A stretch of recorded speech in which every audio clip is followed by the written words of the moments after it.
Olá, meus queridos alunos. Hoje vamos entender um pouco sobre o movimento antifascista, no qual serão conceituados o antifascismo e o seu contexto histórico, de como esse movimento surgiu e como está o antifascismo atualmente.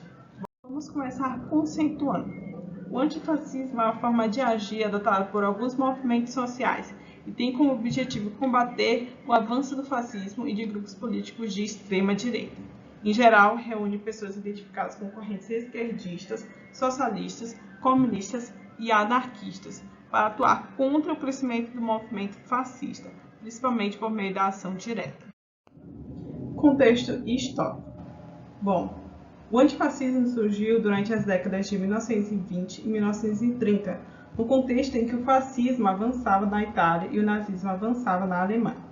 Benito Mussolini, na Itália, no pós-Primeira Guerra, passava por grande agitação política em razão dos ressentimentos com os poucos ganhos na Primeira Guerra, crise econômica e crescimento dos socialistas.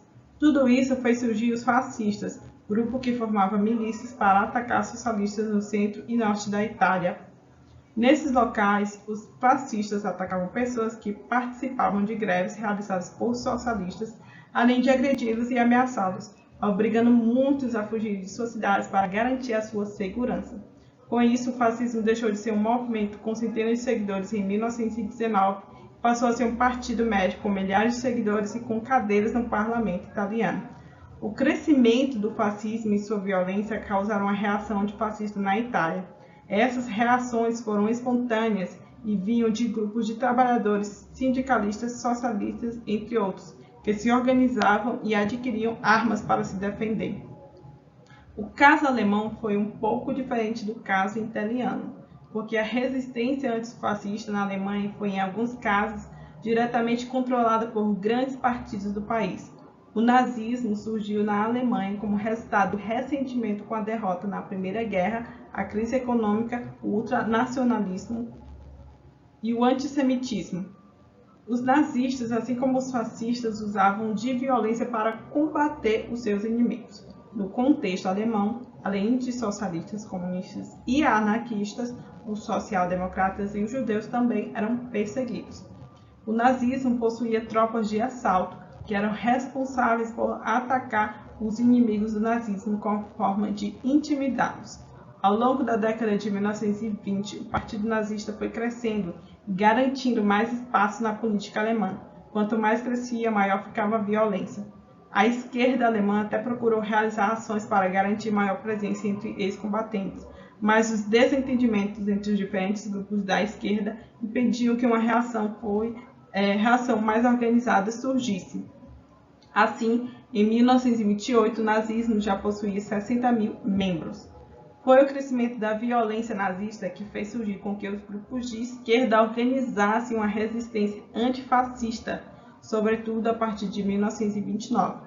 Mesmo com a resistência, o número de comunistas mortos cresceu a partir de 1930. Pelo menos 171 comunistas foram mortos entre os anos de 1930 e 1932. A reação antifascista na Alemanha teve envolvimento de diferentes grupos que foram formados com a finalidade de se colocar como uma frente de resistência ao nazismo. Um deles foi a Aliança dos Combatentes da Frente Vermelha, que formou milícias para atacar tabernas que serviam de ponto de encontro da SA. Outro grupo antifascista que foi criado foi a Frente de Aço, controlada pelo Partido Social Democrata Alemão, mas ele teve uma ação mais contida. O grupo antifascista mais expressivo na Alemanha naquele contexto foi a conhecida Ação Antifascista, criada pelo Partido Comunista Alemão. O objetivo da ação antifascista era criar uma frente que pudesse reunir comunistas e social-democratas na luta contra o nazismo. Foi esse grupo que desenvolveu o símbolo usado pelos antifascistas contemporâneos. O antifascismo na Alemanha, assim como da Itália, fracassou, mas gerou uma reação considerável. Cerca de 143 nazistas das forças paramilitares foram mortos em combates com milícias antifascistas entre os anos de 1930 e 1932. O fracasso ocorreu porque a resistência alemã começou muito tardiamente. O nazismo já era muito influente em 1930, sendo o segundo maior partido na Alemanha e, portanto, tinha mais recursos para empregar na luta contra os antifascistas. Quando os nazistas chegaram ao poder em janeiro de 1930, Hitler usou Gestapo para perseguir e destruir as células antifascistas do país. O antifascismo moderno.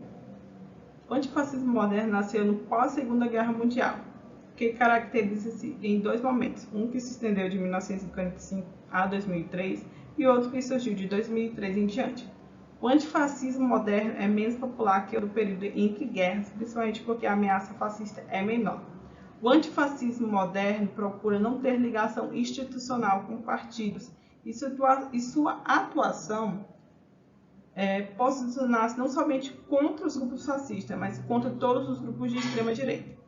Além disso, os antifascistas modernos procuram ampliar seus campos de luta, incorporando pautas que defendem o antirracismo, o feminismo, a luta contra a homofobia, o anticapitalismo e etc. Na década de 1980, o antifascismo estava diretamente ligado a grupos autonomistas, que defendem a implantação de modelos de autogestão social e grupos punks. Com o tempo, outros grupos, como os adeptos do hip-hop, começaram a fazer parte do antifascismo, e até o final da década de 1990 começo do século XXI, a ação direta no sentido de confronto aberto e ocupação dos espaços públicos eram muito eficazes no combate ao neofascismo e ao neonazismo. Bom, se vocês quiserem também aprofundar o tema sobre o movimento antifascista, deixo algumas referências para que vocês possam pesquisá-lo mais e compreender e entender mais profundamente esse assunto, esse tema. E é isso.